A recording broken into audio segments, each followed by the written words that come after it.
কামারহাটি বিধানসভা কেন্দ্রে সেখানে ইতিমধ্যে সিপিএমের প্রার্থী ঘোষিত হয়ে গেছে। মানস মুখোপাধ্যায় কন্টেস্ট করছেন এবং অবশ্যই মদন মিত্র কন্টেস্ট করছেন। তো মদন মিত্র কি ভাসবেন না মদন মিত্র ডুববেন, প্রশ্ন নিয়ে আলোচনা হতেই পারে। বিজেপির প্রার্থী হয়তো কিছুক্ষণের মধ্যেই ঘোষিত হয়ে যাবে। ঠিক সেই প্রেক্ষিতে দাঁড়িয়ে আজকের এই প্রতিবেদন নিয়ে এলাম যে কামারহাটিতে কী হতে পারে। আমি নির্দিষ্ট এই সেগমেন্টে কিছু কিছু তথ্য আপনাদের কাছে পেশ করব, যে তথ্যগুলো আপনি বাংলার কোনো ইলেকট্রনিক মিডিয়া বা সংবাদ মাধ্যমে পাবেন না। 2021-এর ফলাফলটা কী হয়েছিল আপনারা জানেন। মদন মিত্র জিতেছিলেন ব্যাপক মার্জিন, 35,000-এর ওপর মার্জিন। রঙিন জল ছিল মার্জিনে, শুধু জল নয় রঙিন জল, অর্থাৎ রঙিন জল বলতে আমি অন্য কিছু মানে বুঝছি না, অন্য কোনো মানে করার চেষ্টা করবেন না। ব্যাপক জালিয়াতির ভোট ছিল এই 35,000-এর মার্জিনে। মদন মিত্র পেয়েছিলেন 73,491টি ভোট। দ্বিতীয় স্থানে বিজেপি ছিল, রাজু ব্যানার্জি পেয়েছিলেন 38,235টি ভোট এবং সায়নদীপ মিত্র, যিনি এবারে বরানগরে চলে গেছেন, তিনি 28,138টি ভোট পেয়েছিলেন। এটা 2021। 2016-তে কিন্তু মানস মুখোপাধ্যায় জিতেছিলেন। মানস মুখোপাধ্যায় ভোট পেয়েছিলেন 62,194। মানস মুখোপাধ্যায় ভোট পেয়েছিলেন কামারহাটিতে 62,194টা ভোট।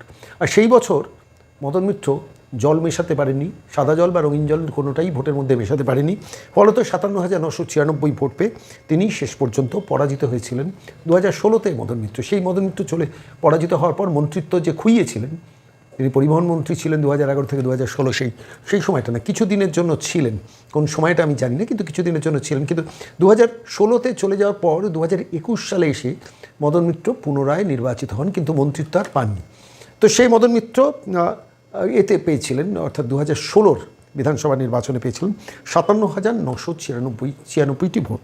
হেরেছিলেন প্রায় 6,000 ভোটের কাছাকাছি মার্জিনে হেরে গিয়েছিলেন সেই মদন মিত্র। এবারও বিধানসভায় প্রার্থী। এবারে সিপিএম তার প্রার্থী বদল করেছেন, সায়নদীপকে সরিয়ে দিয়ে পুরনো চাল হাতে বাড়ে বলে সেই মানস মুখোপাধ্যায়কে নিয়ে এসছেন। তার কারণ মানস মুখোপাধ্যায় দীর্ঘদিন এই কামারহাটি বিধানসভা কেন্দ্রের প্রার্থী ছিলেন। আমি একটু কামারহাটি বিধানসভা কেন্দ্রটা একটু সংক্ষেপে আপনাদের কাছে ব্যাখ্যা করব।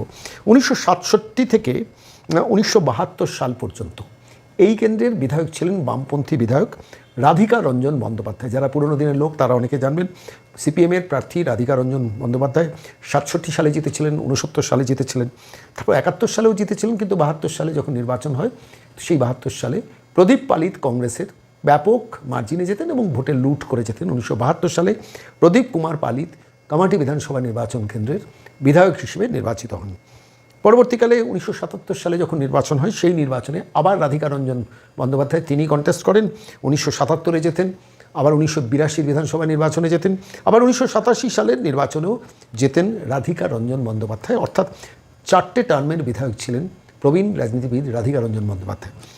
পরবর্তীকালে 1991 সালে যখন নির্বাচন হয়, সেই 1991 সালে বিধানসভা নির্বাচনে শান্তি ঘটক কামারহাটি বিধানসভা নির্বাচন কেন্দ্রে দাঁড়ান এবং 1991, 1996 পরপর দুবার শান্তি ঘটক বেলঘরিয়া কামারহাটি থেকে জেতেন নির্বাচনে এবং তিনি এ রাজ্য সরকারের সম্ভবত শ্রমমন্ত্রী ছিলেন। শান্তি ঘটকের প্রস্থান হয় নির্বাচনী রাজনীতি থেকে 2001 সালে। শান্তি ঘটকের খুব স্নেহভাজন সে মানুষটির নাম মানস মুখার্জি। সেই মানস মুখার্জি শেষ পর্যন্ত 2001 সালে যে নির্বাচন বিধানসভার হয়, সেই বিধানসভা নির্বাচনে মানস মুখার্জি কামারহাটি বিধানসভা নির্বাচন থেকে যেতেন। তারপর 2006 সালে যেতেন। 2011 সালে এবার মদন মিত্রকে সম্ভবত বারুইপুর বা কোথা থেকে, যেখানে দাঁড়িয়েছেন আগে বিধানসভায় জিতেছিলেন মদন মিত্র, সেই মদন মিত্রকে নিয়ে আসা হয় কামারহাটি বিধানসভা কেন্দ্রে মানস মুখার্জিকে বধ করার জন্য। 1911 সালে জিতে যান মদন মিত্র এবং মানস মুখার্জি পরাজিত হন। 2016 সাল, মানে এটা 2011 সালে মদন মিত্র আবার পুনরায় যেতেন, অর্থাৎ মদন মিত্র প্রথমবারের জন্য কামারহাটি জয় করেন এবং তারপর 2016 সালে যখন বিধানসভা নির্বাচন হয়, সেখানে মানস মুখার্জির বিরুদ্ধে ছিলেন মদন মিত্র এবং শেষ পর্যন্ত মদন মিত্র কিন্তু এই নির্বাচনে মানস মুখার্জি জিতে যান। অর্থাৎ 2016 সালের নির্বাচনে সিপিএম এই আসনটি পুনরুদ্ধার করে এবং মদন মিত্র 2016 সালে হেরে যান। 2011-এ মদন মিত্র জিতেছিলেন, 2016-এ মানস মুখার্জি জেতেন এবং সেই মার্জিনটাই আপনাদের কাছে বলছিলাম, মাত্র 5-6 হাজারের মার্জিনে 2016 সালে মানস মুখার্জি এই আসনটি নিজের হাতে আনেন।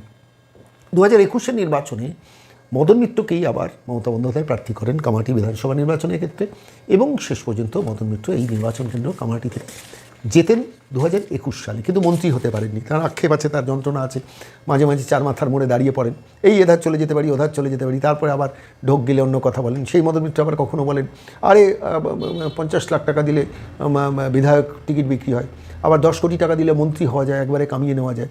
সেসব কথা বলেছিলেন এবং সেসব কথা প্রকাশ্যে সোশ্যাল মিডিয়াতে, ইলেকট্রনিক মিডিয়াতে ভাইরাল হয়েছিল এবং ভাইরাল হওয়ার পর পরবর্তীকালে ঢোক গিলে আমি ক্ষমা টমা চেয়ে নিচ্ছি বলেছেন, তারপরে সাতক্ষণ মাপ।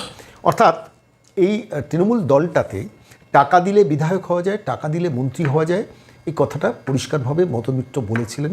সেই মদন মিত্রকে আবার 2026-এ বাজি ধরলেন মমতা বন্দ্যোপাধ্যায়, বিরক্ত করলেন না, বাবা কামাঠিতে তুমি দাঁড়াও। তার কারণ গতবার এই কামারহাটি বিধানসভা নির্বাচন ক্ষেত্র থেকে প্রায় 35,000-এর লিড নিয়েছিলেন। এবার আমি একটু কামারহাটি বিধানসভা ক্ষেত্রের ভেতরটা একটু ছোট্ট করে বিশ্লেষণ করবো, কামারহাটিতে কী হতে পারে না হতে পারে।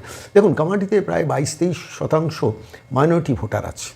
এবার এটা সংখ্যাটা বোধহয় আরও বেশি, এটা কিছুদিন আগের রিপোর্ট। ফলত একটা বিধানসভা ক্ষেত্রে 22-23% মাইনরিটি ভোটার থাকলে সেখানে স্বাভাবিকভাবে তৃণমূলের আপার এজ থাকে। কিন্তু এখানে সিপিএম সায়নদীপকে সরিয়ে মানস মুখার্জিকে পুরনো প্রার্থীকে দাঁড় করানোতে ইদানিংকালে মানস মুখার্জি সাংঘাতিকভাবে সক্রিয় হয়েছিলেন। আপনারা জানেন মোহিনী মিলের জমি সংক্রান্ত ব্যাপারে। আর কামারহাটি বেসিক্যালি গুন্ডারাজে পরিণত করেছেন মদন মিত্র। এই পরিস্থিতিতে দাঁড়িয়ে কামারহাটির মানুষ, মানে বেলঘরিয়ার মানুষ, তাহলে কি মানুষে ভরসা রাখবেন নাকি বিজেপির প্রার্থীকে নির্বাচিত করবেন? কি হতে পারেন? আমি সেই হাইপোথেটিক্যাল আলোচনায় যাচ্ছি না, কিন্তু বাস্তবটা আপনাদের কাছে বিশ্লেষণ করছি। 35,000-এর যে মার্জিন পেয়েছিলেন মানস মুখার্জি গতবার, হারিয়েছিলেন কিন্তু সিপিএমকে নয়, হারিয়েছিলেন কিন্তু বিজেপিকে। সিপিএম ছিল তৃতীয় পজিশনে, 28,138 ভোট পেয়ে তরুণ প্রার্থী সায়নদীপ হেরে গিয়েছিলেন, তৃতীয় স্থানে গিয়েছিলেন। তার ভোটের পার্সেন্ট ছিল 19.62%, যেখানে রাজু ব্যানার্জি 38,235 ভোট পেয়েছিলেন। প্র্যাকটিক্যালি বেলঘরিয়াতে বিজেপির ভোট, কামারহাটির বিজেপির ভোটটা অন্যান্য কেন্দ্রের মতো একটা সময় যেমন অন্যান্য কেন্দ্রে খুব কম ছিল, পরবর্তীকালে বেড়েছে, ঠিক কামারহাটিতেও কিন্তু রাজু বন্দ্যোপাধ্যায় দ্বিতীয় স্থানে চলে আসেন 38,235-এ। সিপিএমের ভোটটা নেমে যায় 28,138, যেখানে সিপিএম ভোট 2016-এ ছিল 62,194। সিপিএমের ভোট 2016-এ ছিল 62,194, সেই ভোটটা নেমে দাঁড়ায় 28,138। এতটা কমলো কেন? প্রায় 30,000-এর ওপর ভোট সিপিএমের কমে গেল কেন? শুধুই কি সিপিএমের প্রতি অনীহা? না, সাংগঠনিক দুর্বলতা, সেটা কিছুটা। কিন্তু আমি বলছি ভোটটা, বামপন্থী ভোটটা বিজেপির দিকে অনেকটা শিফট করে গেছে এবং সেই শিফটে 38,235 ভোট পেয়ে রাজু বন্দ্যোপাধ্যায় দ্বিতীয় হন। আমি অঙ্কটা করে দেখছিলাম যে জল মিশিয়ে, সাদা জল লাল জল মিশিয়ে, রঙিন জল মিশিয়েও 73,491টা ভোট পেয়েছিলেন মদন মিত্র। সেখানে দাঁড়িয়ে বিরোধীদের ভোট, অর্থাৎ সিপিএম এবং বিজেপির ভোট যোগ করলে প্রায়, আমি হিসেব করে দেখছিলাম, প্রায় 70,000-এর কাছাকাছি ভোট। মদন মিত্র জল মিশিয়ে 73,000, বিরোধীরা স্প্লিট হয়ে গিয়ে সব মিলিয়ে 70,000। সেই বিধানসভা কেন্দ্রে কী হতে পারে নির্ভর করবে বিজেপির কে প্রার্থী হচ্ছেন। বিজেপি ওভার দ্য ইয়ার্সে আরও শক্তি গেইন করেছেন। মদন মিত্র, এই মানস মুখার্জি ইদানিংকালে মোহিনী মিল ছাড়াও আরও কিছু একাধিক আন্দোলন বেলঘরিয়া মাটিতে গড়ে তুলেছেন, ফলত তিনি আবার শক্তিটাকে গেইন করেছেন। বয়স হয়েছে কিন্তু লড়াইয়ের ময়দান ছেড়ে এখনও যাননি, ফলত মোহাম্মদ সেলিমরা মানস মুখার্জির ওপরই বিশ্বাস রেখেছেন, ভরসা রেখেছেন। কিন্তু কামারহাটির অগুন্তি ক্ষতি করেছেন মদন মিত্ররা, এটা বলতে কোনো অসুবিধে নেই। সানগ্লাস পরে বেশ একটা রোম্যান্টিক হিরোর মতো মদন মিত্র ক্যামেরার সামনে আসেন, কিন্তু ইন্ডিয়া ফাইলসে জমিটা কীভাবে বিক্রি হয়ে গেল, কীভাবে ধুধু প্রান্তর মাঠ হয়ে গেল, কীভাবে সেখানে মাল্টি স্টোরি বিল্ডিং হওয়ার অপেক্ষায় দিন গুনছে, তার ভাগের টাকা কি ক্যামেক স্ট্রিটে গেছে, কিংবা মোহিনী মিলের জমি কীভাবে দখল হচ্ছে, কিংবা কামারহাটির অগুন্তি মিল কারখানা কী করে বন্ধ হয়ে বসে রয়েছে, কামারহাটিতে মিউটেশন করাতে গেলে কোটি কোটি টাকা লুট হয়ে যায় কেন, প্রশ্নের কোনো উত্তর নেই। কামারহাটি পুরসভায় কীভাবে, মানে কত চাকরি বিক্রি হয়েছে, সে প্রশ্নের কোনো উত্তর নেই। কামারহাটির মানুষ আছে, কামারহাটির প্রমোটারদের দাপট, মাফিয়াদের দাপট, জয়ন্ত সিংদের দাপট। জয়ন্ত সিং আপনারা জানেন, যেখানে যার মামলা গত পরশুদিন মাত্র সুপ্রিম কোর্টে ছিল, এবং সেই সুপ্রিম কোর্টে এই রাজ্য সরকারের নতুন স্থলাভিষিক্ত যিনি ডিজি হয়েছেন সিদ্ধিনাথ গুপ্ত, তাকে ভার্চুয়ালি অ্যাপিয়ার করতে হয়েছে, এবং রাজ্য সরকার প্র্যাকটিক্যালি ভৎসিত হয়েছে সুপ্রিম কোর্টে মাঠে দাঁড়িয়ে, মানে সুপ্রিম কোর্টের রণাঙ্গনে দাঁড়িয়ে। এই জয়ন্ত সিংয়ের ব্যাপারে লিবারেল থেকেছে পুলিশ অ্যাডমিনিস্ট্রেশন বেলঘরিয়ায় নেই। ব্যারাকপুর পুলিশ কমিশনারেটের এন্টায়ার পুলিশি অ্যাডমিনিস্ট্রেশনটা, যেটা বেলঘরিয়া থানা থেকে নিয়ন্ত্রিত হয়, নেই। সুপ্রিম কোর্টে গিয়ে রাজ্য পুলিশের তরফ থেকে বলা হচ্ছে যে আমরা দক্ষিণেশ্বরে ওসি আর অ্যাসিস্ট্যান্ট কমিশনার পুলিশকে শোকজ করেছিলাম জয়ন্ত সিংয়ের ব্যাপারে স্টেপ নাওনি কেন বলে। সবটাই অভিনয়, সবটাই ভনিতা, সবটাই ভণ্ডামি। কামারহাটি চলে মদন মিত্রর কথা, কামারহাটি চলে গুন্ডা মাফিয়া তোলাবাজদের অবাধ রাজত্বের ভিত্তিতে। কামারহাটি কি বদলাবে? কামারহাটিতে মদন মিত্র ভাসবেন না ডুবে যাবেন? কামারহাটিতে কি নতুন কোনো মুখ সামনে চলে আসবে? বিজেপি কি সাংঘাতিক কোনো প্রার্থী দিয়ে শেষ মুহূর্তে কেল্লাফতে করে দিতে পারে? কামারহাটিতে সম্ভাবনা আছে। মানস মুখার্জির জেতার কি সম্ভাবনা আছে? আমি সে প্রশ্নের উত্তর ভবিষ্যতে পর ছেড়ে দিলাম। কিন্তু কামারহাটি খুব ইন্টারেস্টিং একটা চেহারা, যেখানে দাঁড়িয়ে 22, 23, 24% মাইনরিটি ভোট নিয়েও কামাঠিতে কিন্তু সাংঘাতিকভাবে তৃণমূল বিরোধিতা, কিন্তু প্রকাশ্যে কেউ বলতে পারেন না। প্রকাশ্যে বললেই আপনার গর্দান চেপে ধরবেন। জয়ন্ত সিংরা বসে আছেন, আর এই জয়ন্ত সিং দিয়ে নির্বাচনটা কন্ডাক্ট করেন মদন মিত্র বা তৃণমূল বাহিনী। কিন্তু এবারে সে গুড়ে বালি দিয়েছে জাতীয় নির্বাচন কমিশন। ফলত এবারে তুল্যমূল্য লড়াই কিন্তু কামারহাটি মাটিতে যেই জিতুন না কেন।